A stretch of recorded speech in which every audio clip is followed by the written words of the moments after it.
Good afternoon. My name is John Michael Turner. I currently reside in Burlington, Vermont. I served with Kilo Company, 3rd Battalion, 8th Marines as an automatic machine gunner.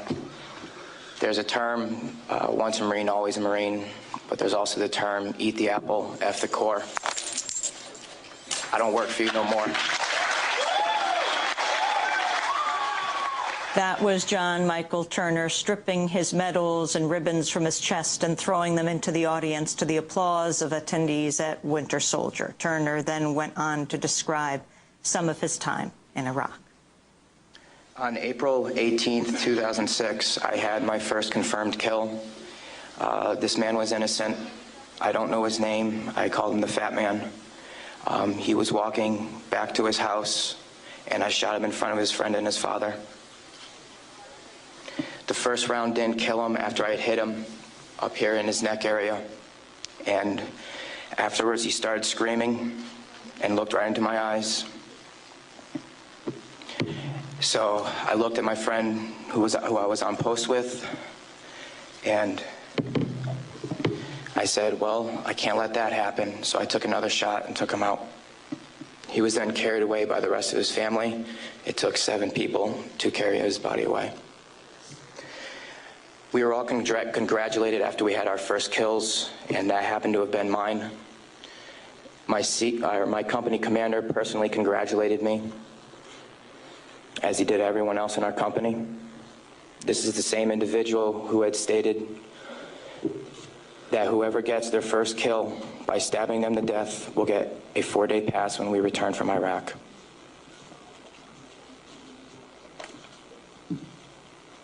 There's one incident where we got into a firefight just south of the government center, about 2,000 meters. We had no idea where the fire was coming from, and the way our rules of engagement were, pinpoint where the fire is coming from and throw a rocket at it. So with that being said, we still didn't know where the fire was coming from, and an 84 millimeter rocket was shot into a house. I do not know if there was anyone in it. We do not know if that's where the fire was coming from, but that's what was done. Please go to the next image.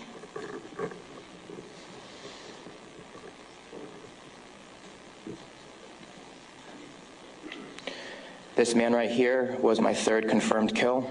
As you can see, he was riding his bicycle.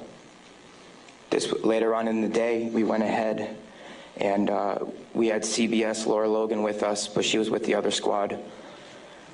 And so she wasn't with us. So myself and 2 other people went ahead and took out some individuals because we were excited about the firefight we had just gotten into, and we didn't have a cameraman or woman with us.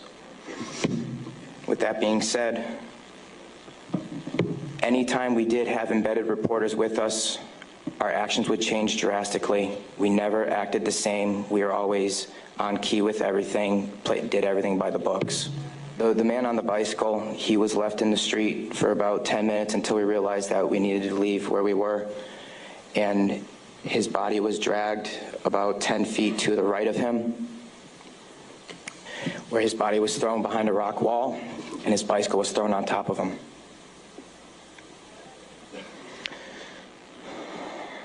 Another thing that we used to do a lot was recon by fire, where we would go ahead and try to start a firefight if we felt threatened in any way, shape, or form. There's one particular incident where we were working with the Iraqi Army and the Iraqi Special Forces in downtown Ramadi, and with our squad and the Iraqi Army, there was also lieutenant colonels, majors, first sergeants, and sergeant majors.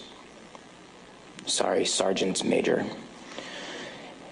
With that being said, the Iraqi Army would go into the house, kick in the doors, and then go ahead and shoot.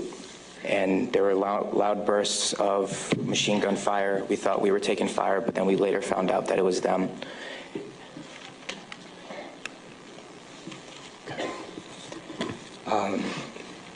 House raids. Because we were a grunt battalion, we were responsible for going on several patrols. A lot of the raids and patrols we did were at the night, around 3 o'clock in the morning, around there. And what we would do is just kick in the doors and terrorize the families.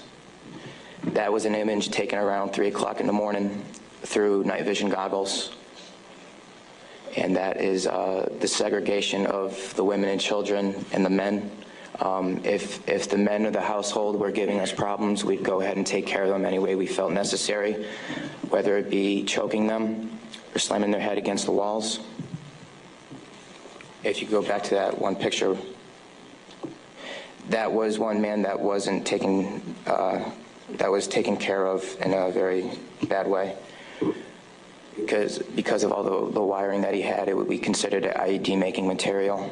On my wrist, there's Arabic for FU. I got that put on my wrist just 2 weeks before we went to Iraq because that was my choking hand. And anytime I felt the need to take out aggression, I would go ahead and use it. Please go to the next picture. Next. There's an instance of detainees and how they were treated in a nice manner. Next. That is the Fatimat Mosque minaret. As you can see, it is written with bullet holes and holes in the top of it. Those were from mortars. And the next video that I'm going to show you is a tank round that went into that minaret, where we weren't sure if we were taking fire or not.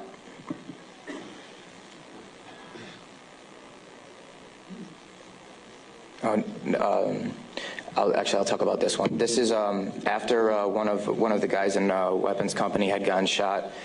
This is a way that we would take out our aggression.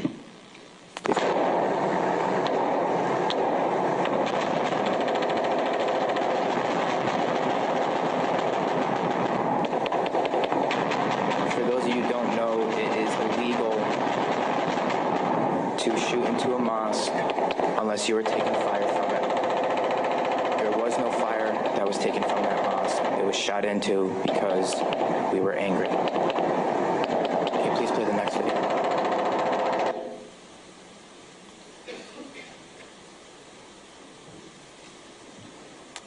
We are on ice cream, trying to suppress the blue and white minaret named Fatimat al-Zahra.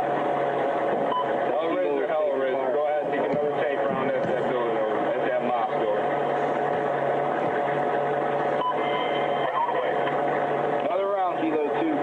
Oh! Yes! Next image. That, okay. With that being said, there's many more stories and incidents for me to talk about, although we don't have the time to. But this just goes to show you that that was the after effect of the tank round. This just goes to show you that everyone sitting up here has these stories. And there's been over 1 million troops that have gone in and out of Iraq. So the possibilities are endless. Next image, please. The reason I am doing this today is not only for myself and for the rest of society to hear, but it's for all those who can't be here to talk about the things that we went through, talk about the things that we did. Next image.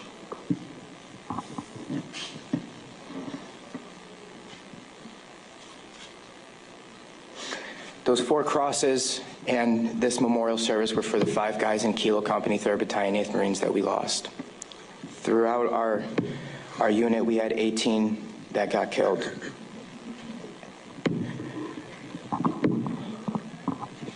With that being said, that is my testimony. I just want to say that I am sorry for the hate and destruction that I've inflicted on innocent people. And I'm sorry for the hate and destruction that others have inflicted on innocent people.